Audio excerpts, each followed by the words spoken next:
the timeline of the drugs that were reportedly given to Michael Jackson by Dr. Murray that last night, and again, this is all reportedly, not substantiated, truly could be deadly. Right.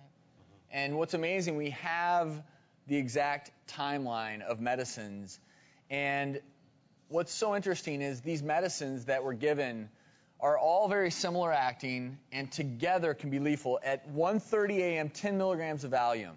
At 2 a.m., 2 more milligrams of Ativan, which is very similar to Valium. At 3 a.m., 2 milligrams of Versed. 2 milligrams of Ativan 2 hours later. 2.5 hours later, 2 more milligrams of Versed. And then, of course, the one we've all been talking about, the propofol that was given at 10:40 a.m. and then the 911 call made at 12:21 p.m. Those all act to depress our central nervous system. And why does this happen, and why could this potentially kill someone? I mean, I think the five of us sitting here as physicians, I mean, that list of medications given in that period of time is almost unbelievable. Well, it goes to show you just how much stress Michael must have been under to need this much medicine. Clearly somebody who had a real problem sleeping. Yeah, well, his insomnia was clearly severe, but those kinds of, these are drugs that we put people to sleep with in the operating room, and to administer them 1 hour apart or half an hour apart. Yeah, they're only 30 minutes apart. It's incredible. really incredible. And we're not sure if with some of these they can be administered intravenously, intramuscularly, with this final medication, propofol or Diprovan, that we know played a part. This may have been the final straw in this list of drugs. So powerful, but doesn't give you a high.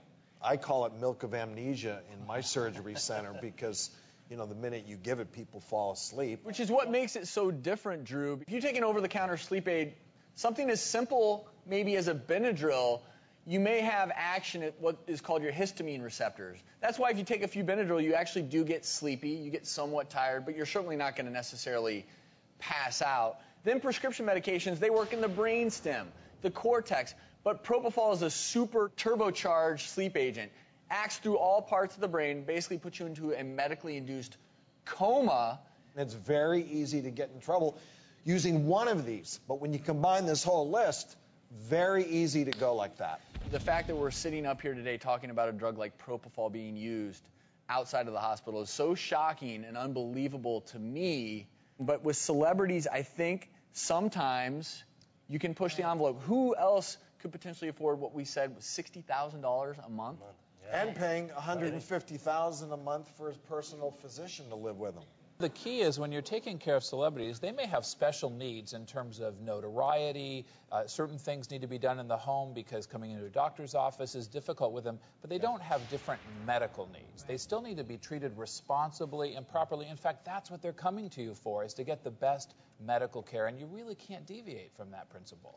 We have anesthesiologist Dr. David Cloth on the phone with us to give us another perspective on propofol, because I think, Dr. Cloth, you would agree the only place propofol should be given is in a monitored setting in the hospital, correct? There is no role for Diprovan in the home setting or propofol in the home setting. The dosage of these medications is sort of interesting. He failed to recognize that these are all respiratory depressants, and they have an additive effect one upon another. And then you throw on top of that Diprovan, which also suppresses respiration, and it basically caused him to stop breathing. It's interesting. He says that he knows Michael Jackson had an addiction problem. He was trying to wean him. And Michael really needed to be managed by an addiction specialist. When you're a drug addict, you can be very manipulative. Add that to fame and fortune, and you have a recipe for disaster, and that's what happened here. Thank you so much for joining us. My pleasure. I'm glad I could help out.